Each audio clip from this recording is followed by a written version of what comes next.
আমরা পারি না। আর ভালো কাজের সাহায্য তো তারাই করে যারা আল্লাহর প্রতি ঈমান রেখেছে। আর শয়তানের কাজে সাহায্য কারা করে? যারা শয়তানের পদঙ্ককে অনুসরণ করে, তারাই হলো কি শয়তানের কথা অনুসরণ করে, তারা শয়তানি কাজে সাহায্য করে। আল্লাহ রাব্বুল আলামিন বলেন, ইন্নাল্লাযীনা ইস্তাকবিরুনা আন ইবাদাতি রাব্বিহিম সায়াদখুলুনা জাহান্নামা দাখিরিন। আল্লাহ রাব্বুল আলামিন বলেন, ও পৃথিবীর মানব শুনো, শয়তানের পদঙ্ক, শয়তানের রাস্তা যা অবলম্বন করে চলবে, ইন্নাল্লাযীনা ইস্তাকবিরুনা আন ইবাদাতি, আল্লাহর ইবাদতের মধ্যে কোনো সাহায্য করবে না, আল্লাহর ইবাদতের তারা বিরোধিতা করবে, এই রকমের যদি হয়, সায়াদখুলুনা জাহান্নামা দাখিরিন, আন করিব আমি রব্বুল আলামিন তাদেরকে তাদের জন্য জাহান্নাম রেখে দিয়েছি। জোরে বলুন নাউযুবিল্লাহ। দুনিয়ায় কোন একটা কথা ওপেন করা হয় না, লুকিয়ে রাখা হয়, প্রত্যেক কথা আল্লাহ তাআলা ওপেন করেছে।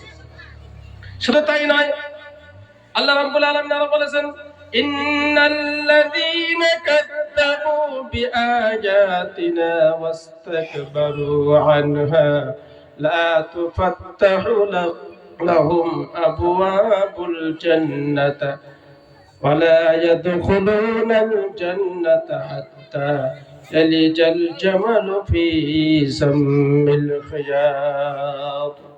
আল্লাহ রাব্বুল আলামিন বলেন, ইন্নাল্লাযীনা কাযযাবু বিআয়াতিনা, যারা আমার আয়াতকে অস্বীকার করেছে, ওয়াস্তাকবারু আনহা, আর সেখান থেকে যে পৃষ্ঠপোষকতা করেছে, ওয়াস্তাকবারু আনহা উলা ওয়াস্তাকবারু আনহা সায়াদখুলু, আল্লাহ রাব্বুল আলামিন বলেছেন তার জন্য জাহান্নামে যাওয়াটা বড় কঠিন হয়ে যাবে। হাত্তা ইয়ালিজাল জামালু ফি সাম্মিল খিয়াত, একটা সুইয়ের ছিদ্র দিয়ে উট গমন করা যেমন অসম্ভব, ঠিক এই লোকগুলির জন্য যারা ভালো কাজে সাহায্য করছে না, গুনাহের কাজে যারা সাহায্য করবে, সেই লোকগুলির জন্য জান্নাতে যাওয়া তেমনি অসম্ভব হয়ে যাবে। তো সম্মানিত হাজরিন, আমরা যারা রাস্তাঘাটে এদিকে সেদিকে ঘোরাফেরা করতেছি, আমরা শয়তানের অনুসরণ না করে আমরা মেহফিলের ভিতরে এসে যাই, এই মেহফিল হতে পারে কিয়ামতের দিন আমার আপনার জন্য নাজাতের জরিয়া হতে পারে। জোরে বলুন সুবহানাল্লাহ। আমি যে আয়াতে কারিমা তেলাওয়াত করেছি, আল্লাহ রাব্বুল আলামিন বলেন, ওয়ালাকাদ বাআথনা ফি কুল্লি উম্মাতির রাসূলা, আমি প্রত্যেক জাতির জন্য, প্রত্যেক সম্প্রদায়ের জন্য যুগে যুগে আমি নবী রাসূল এই পৃথিবীকে পাঠাইছি। কেন পাঠাইছেন আল্লাহ রাব্বুল আলামিন? আনি আবুদুল্লাহ, যাতে করে আমরা আল্লাহ রাব্বুল আলামিনের ইবাদত করতে পারি, আর ওয়াজতানিবুত তাগুত, আর শয়তানকে আমরা বর্জন করতে পারি।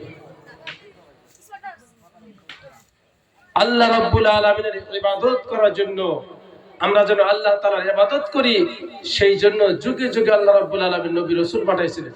কোনো এমন একটা সম্প্রদায় নাই, কোন জাতি নাই যে জাতির জন্য আল্লাহ রাব্বুল আলামিন নবী পাঠান না।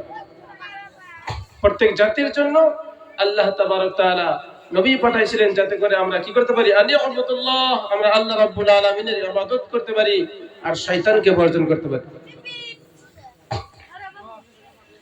এই যুগে আল্লাহ তাবারক তাআলা যত নবী রাসূল পাঠাইছিলেন, প্রত্যেক নবী রাসূল আল্লাহ তাবারক তাআলার ইবাদত করেছেন, তারা শয়তানকে বর্জন করে চলেছেন।